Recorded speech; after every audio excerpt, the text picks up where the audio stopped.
Ndi nthawi ya nkhani ndipo kupatsirani nkhani zindine Benedetta Chiwandamiya koma poyamba nayi mitu yake. Aphungu athambitsa mkulu wa bungwe la Mera a Henry Kachaje pa nkhani ya vuto la kusowa kwa mafuta galimoto. Okhudzidwa pa mlandu wa ndalama zokwana 33 biliyoni kwacha wa Press Corporation awapatsa sabata zitatu kuti apereke umboni. Ndipo mu nkhani zina mkulu wa asilikali ankhondo wauza asilikali mdziko muno kuti akhale tcheru pomwe dziko lino likukonzekera chisankho. Tili ndi izi ndi zina zambiri, tiyeni tikhalire limodzi. Mu nkhani yathu yoyamba, aphungu a nyumba ya malamulo anathambitsa mkulu wa bungwe la Mera a Henry Kachaje ndi mafunso atanena kuti mafuta ayamba kupezeka kuyambira pa 20 Januwale. Iwo adawafunsa Kachaje ngati adzatule pansi udindo wawo mafuta ngati sapezeka, zomwe zinapangitsa mkulu wa Merayo kubweza mawu ake. Pakadali pano mkulu wa bungwe la Nokima a Clement Kanyama wati mafuta akubwera. Kathy Maulidi ali ndi ripoti lomwe akuwerenga ndi Malenga Chiyenda. Akanyama ati galimoto zomwe zanyamula mafuta okwana 3.5 million liters zafika mdziko muno, ndipo mafuta awa akuyembekezeka kufika m'malo omwetsera mafuta kuyambira Loweruka mpaka la Mulungu. Iwo ati pa magalimoto 260 omwe ikuyembekezeka kukanyamula mafuta kutanga, galimoto zokwana 13 zafika kutanga. Chinachitika chenicheni chonena kuti tosefe ngati Malawi tili ndi udindo kuti tizichitapo kanthu kuyesetsa kuti tizitumiza katundu wopangidwa mdziko muno kuti adzipita kunja kuti tikhale ndi madollars ambiri. Chimene chachitika ndichonena kuti dziko lathu la Malawi kuyambira nthawi ya COVID ija tinapezeka kuti madollars amene timakhala nawo ndi otsika kusiyana ndi zinthu zimene zikufuna ndalama yakunja. Ndizotsatira zake ndizonena kuti ndalama zakhala zisakuperekedwa mokwanira ku makampani amene amagula mafuta. Mkulu wa Mera a Henry Kachaje ati ntchito yobweretsa mafuta awa ikuyembekezeka kutenga masiku apakati pa 25 ndi 30. Iwo apenekera kuti vuto la mafuta litha kuchepako pofika sabata yamawa. Ndinene tsopano monena kuti pakadali panopo pali chiyembekezo chabwino chifukwa dziko la Malawi lidagula mafuta shipi yonse tidatenga mthungala wa yonse nkungogula mafuta pafupifupi 51.5 million liters. Mafuta awa ngokwanira kuti akhozomwetsa dziko lonse kwa mwezi wathunthu. Koma chimene tikuchita nchoti sitikungodalira mafuta okhawa amene abwera mwa Chingerezi timangoti tangowagula mwa emergency. Tawagula chifukwa choti tinali pampanipani pafunika pabwere mafuta. Umu ndi momwe wa pampando wa komiti Awerani Chilenga analankhulira atakumana ndi mabungwewa. Mafuta ndi ochipa kwambiri ku Malawi kunoko, kusiyana ndi ku Zambia, kusiyana ndi ku Tanzania, kusiyana ndi ku Mozambique. Mafuta akabwera mmene tikunena kuti 20 January mafuta awa angobwera ku Mozambique kugula kupita nanga si ochipa. Ndiye kanthawi kakang'ono mafuta athu mafuta amene ife tikanagwirisa mwezi wathunthu mupeza kuti tagwirisa 20 days mafuta atha, mafuta 10 days wosapita ku Mozambique, mafuta 10 days apita ku Zambia. Ndiye mafuta aja akakwera kuti mtengo ufanane ndi maiko anzathu, muziona kuti mafuta aja akabwera mziko muno azikhala athu a ife toka. Siti kuti akweze kuti apange profit yayi, akweze kuti mafuta asamasowe, anthu asamavutike. Dziko lino lakhala likukumana ndi vuto la mafuta kuyambira chaka chatha. Bwalo lokumva milandu ya pantchito lapereka sabata zitatu kuti mbali zokhudzidwa pa mlandu ofuna chipepeso cha ndalama zokwana 33 biliyoni kwacha kuchokera ku kampani ya Press Corporation Limited zipereke umboni. Wachiwiri kwa wapampando wa bwaloli Atamanda Nyimba ndiye wapereka masikuwa.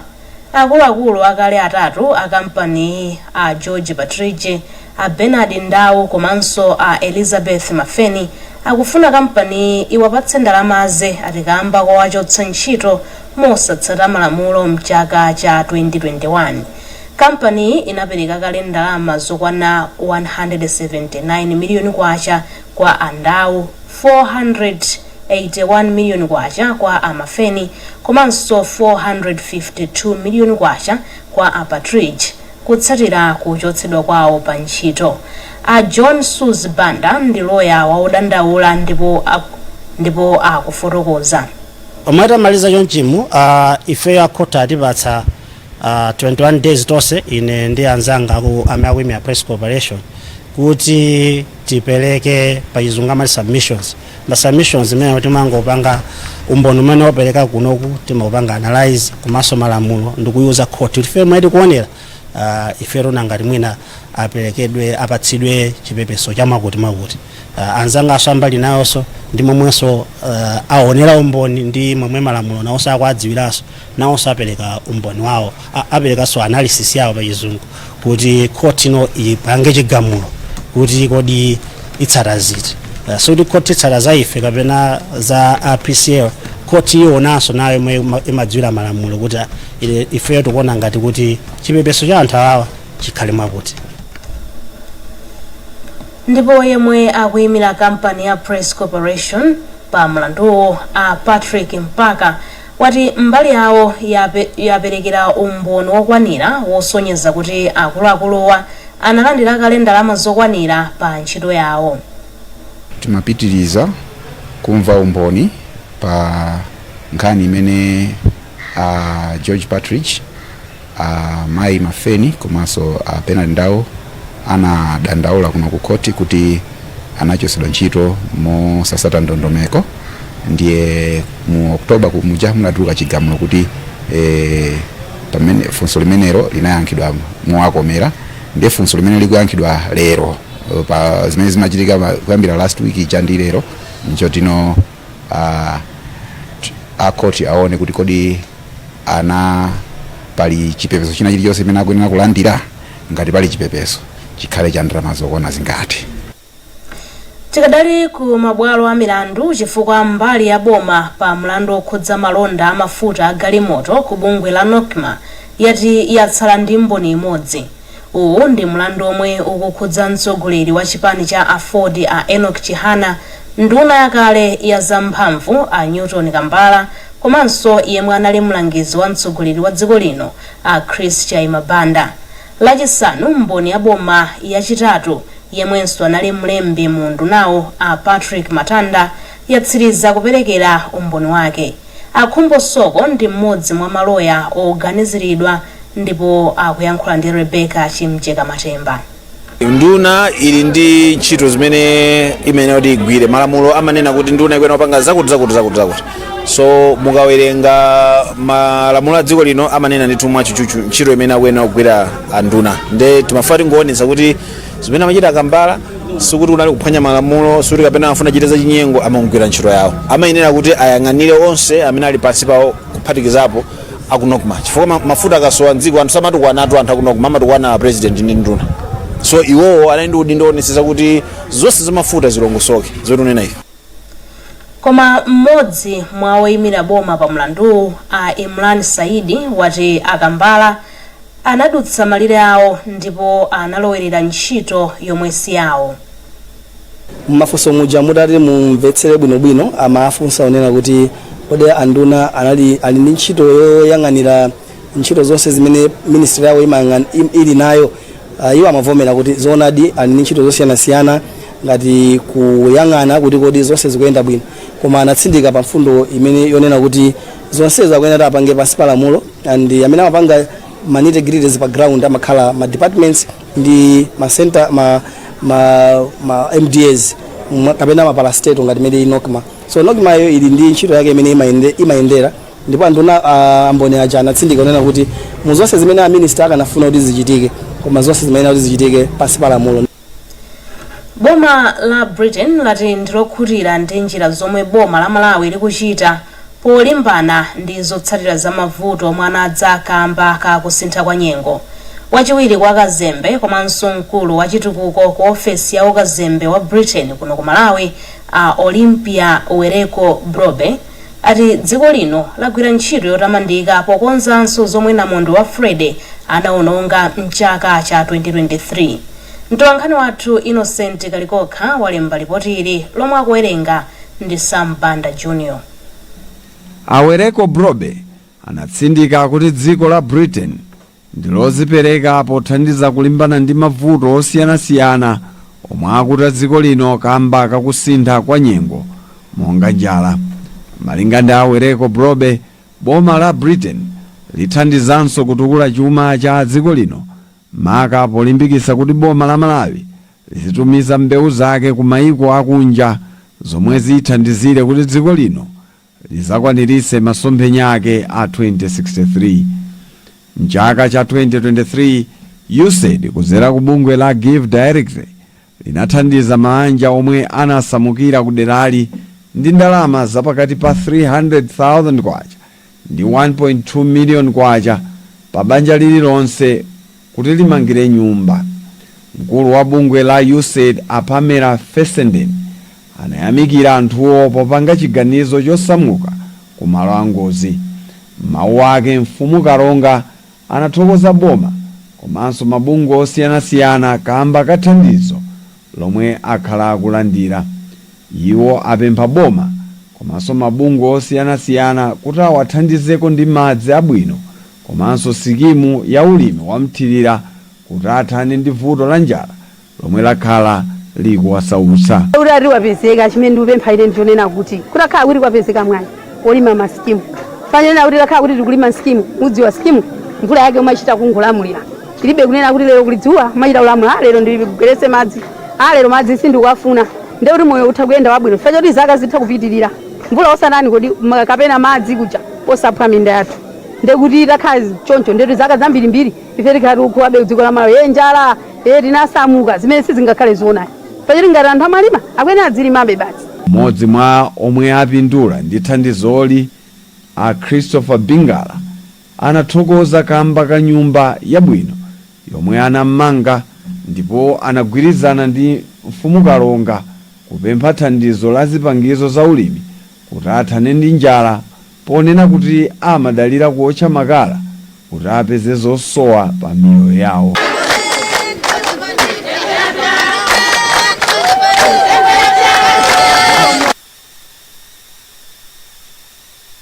A National Economic Empowerment Fund NEF Humphrey Jetseni wati pakadali pano akwanitsa kupereka matumba angongole a fertilizer kwa alimi okwana 40,000 zomwe zikuyimirira 10% ya alimi omwe likufuna kuwafikira ndi fertilizayo. Jetseni atinso kumbali ya ngongole ya ndalama akwanitsa kupereka 20 biliyoni kwacha zomwe zikuyimira 20%. Brenda Kayo ali ndi zambiri mu ripoti lomwe akuwerenga ndi Mese Matonga. Jetseni anati kusowa kwa fertilizer mdziko muno ndikomwe kwachedwetsa kaperekedwe ka fertilizer. Komabe iwo anati bungwe lawo likuchita chothekera kuti pofika kumapeto kwa mwezi uno akhala atapereka fertilizer kwa alimi onse omwe ali pa ndondomeko ya ngongole ya fertilizer. Tikamafika tsiku la lero alimi amene athandizidwa akhoza kumathamangira chakuma 40,000 ndiyakuti we are looking at 10%, tikuyang'ana pa 10% yokha. Koma tindi chikhulo chonena kuti mwina tikamafika mwezi kumapeto kwa mwezi uno ngakhale 50% ya alimi tikhoza kukhala titafikira chifukwa tikupereka ndalama komanso fertilizer chonena kuti zinthuzi ziyesetse kufulumira kuwafikira anthu ambiri. Mawu ake nduna ya malonda a Sosten Gwengwe apempha alimi omwe akulandira ngongoleyi kuti agwiritse ntchito bwino fertilizer ndi cholinga choti apindule ndi chakudya chokwanira. Iwo anati alimi ayembekezere kuti boma lichulutsa ndalama zopita ku ndondomeko ya zaulimi mu ndondomeko ya zachuma yomwe ikubwerayi. Ifeyo tionetsetsabe kuti tathandizira anife kuti budget yawo ya program ngati imeneyi ichulukire kuti pamene boma likuyikamo ndalama yokwanira mu NIF komanso yowo ndi business imene amapanga akatolera ndi chongola dzanja chimene amakhala nacho tikhani ndalama za nkhani zimene titakufikira klabu iliyonse chitipa tunsanje nkulimbikitsa nkhani ya ulimi kudzera mu program ngati imene yayambikayi. Ndipo Mfumu Kalumbo inayamika kamba kathandizoli. Munthu choyamba kukhala pakhomo wopanda chakudya pati khomo sipakhala paulemu komanso mumadziwa kuti munthu akakhala kuti alibe chakudya amalusa ngati gawo choyamba chifukwa cha njala. Tsono lero kubwera kudzalipatsa fertilizer uyu ndi mwayi waukulu chifukwa chakhala tikusoweka mwayi umenewo bungwe la NIF likuyembekezeka kufikira alimi okwana 400,000 ndi ngongoleyi pofika kumapeto a mwezi uno.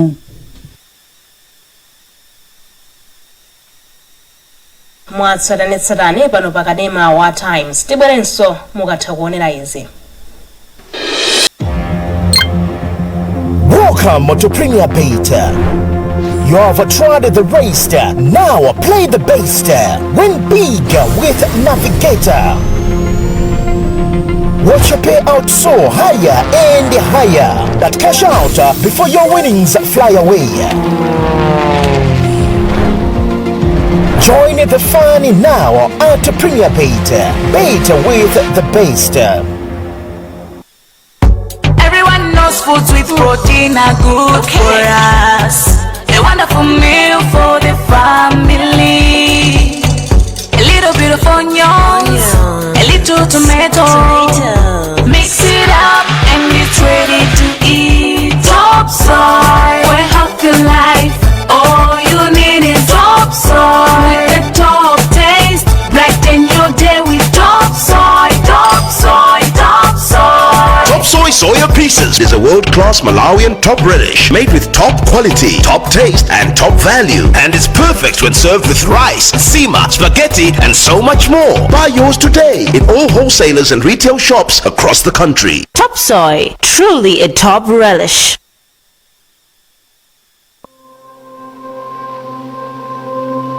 As a child growing up, I always remember starting each day with the trusted sweetness of Ilovo sugar. The beautiful smell of zitumboa and sweet tea brought a big smile on my father's face. Mother was always there, smiling while we enjoyed our breakfast. At every family gathering, everyone was happy when Mother brought out her secret weapon, the Ilovo sugar pack. Because we all knew that the mandasi, zigumuyoyo, toba, and many other delicious foods she prepared would create lasting memories.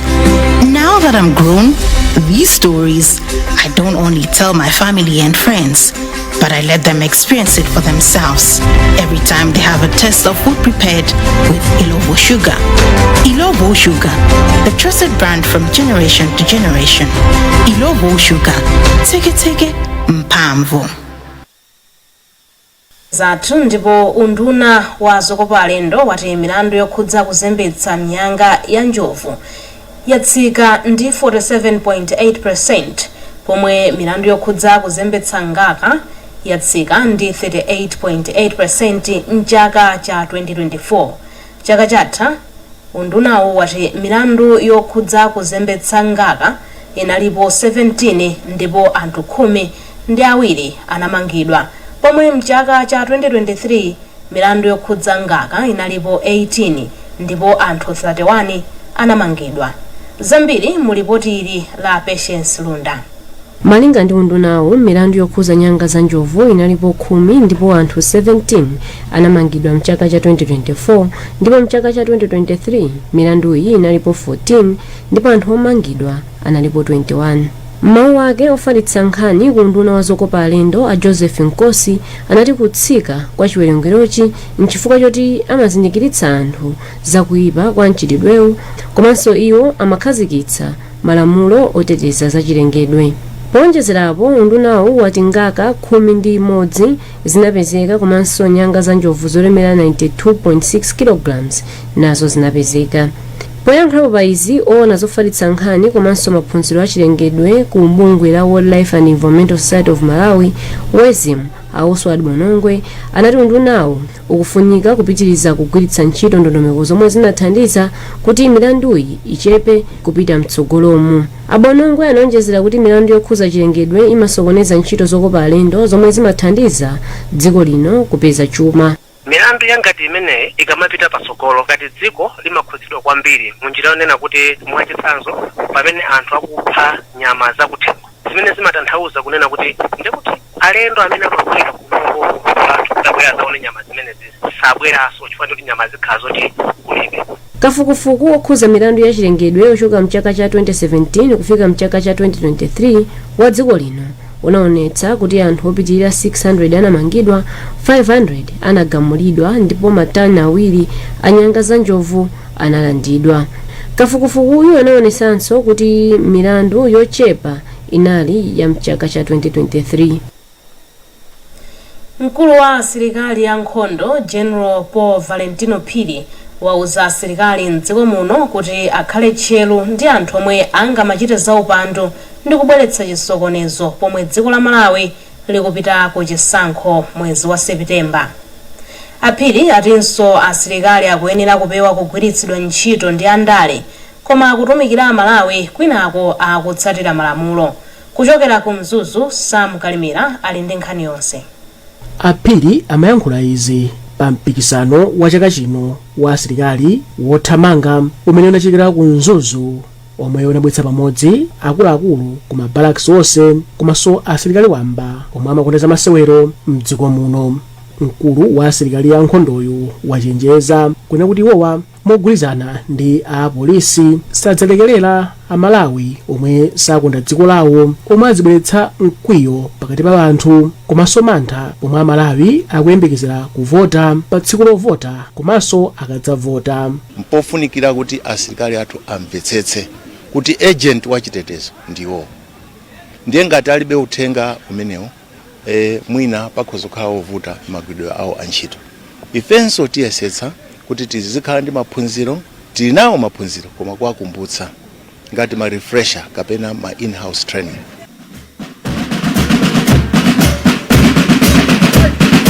Iwo kenaka analimbikitsa asilikali kunena kuti aonetsetse kuti matupi awo ndi amphamvu pomachita majowajowa ndi mafizo ena pokonza matupi awo.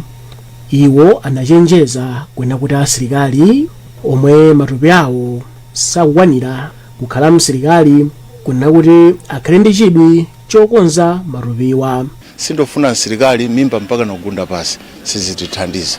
Nanga amene olokukabwera nkhondo adzatithandiza akathamanga.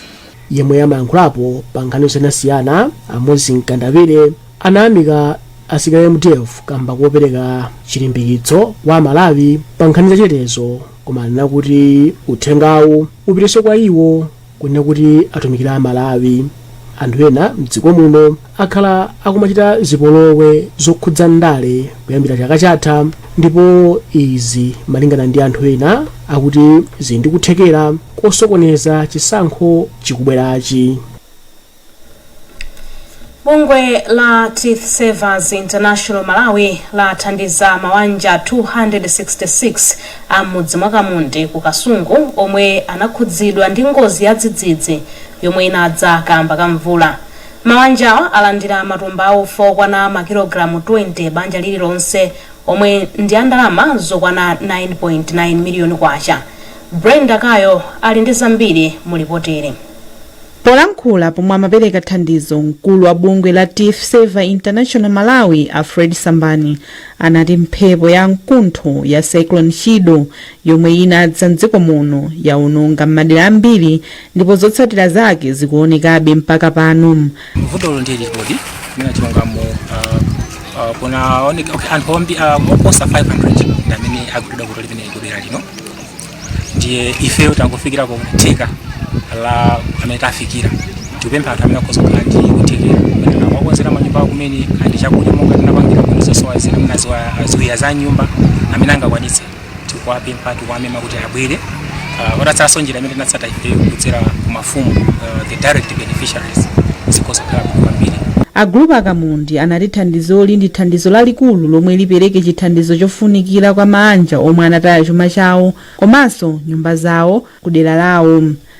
Chithandizo chimene chafika lero ndi liwosangalala kwambiri chifukwa anthu ena amene mwapungulako ndi ambiri kuti amenewo amatha kukhala ndi njala kutulukapo mpaka kulowa malingana ndi mmene zinthu zilili akuyesetsa kuyang'ana maganyu koma nthawi ino maganyu akuvuta ifoti ndalama Januwale imakhala ndi yovuta kwambiri. A Catherine Chayanika ndi mmodzi mwa anthu omwe anapindula nawo pa thandizoli. Nyumba zathu zaonongeka, zina zagwa, ena avulala. Panopo ifeyo chakudyaso kidawonongeka ndipo sadziwaso kuti Mulungu wadutsira kwa amene atithandizirawa tikuyika m'manja mwawo kuti ambuye awadalitse ndipo pamene achotsapo aonjezere ndipo ifeyo ndife okondwa kopambana chifukwa atiyotsa mavuto athu onse nkhawa zathu zonse tachoka. manja opitirira 500 ndi omwe anakhudzidwa nawo pa ngoziyi. Nkhani zathu ndi zomwezi, koma tisanasiyane nayinso mitu yake. Aphungu athambitsa mkulu wa bungwe la Mera a Henry Kachaje pa nkhani ya vuto lakusowa kwa mafuta a galimoto. Okhudzidwa pa mlandu wa ndalama zokwana 33 billion kwacha wa Press Corporation awapatsa sabata zitatu kuti apereke umboni.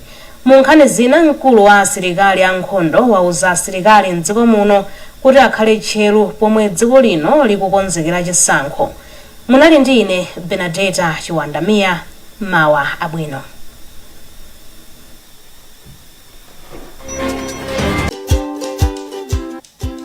When it comes to food, we all have our preferences. Say Sima, for example.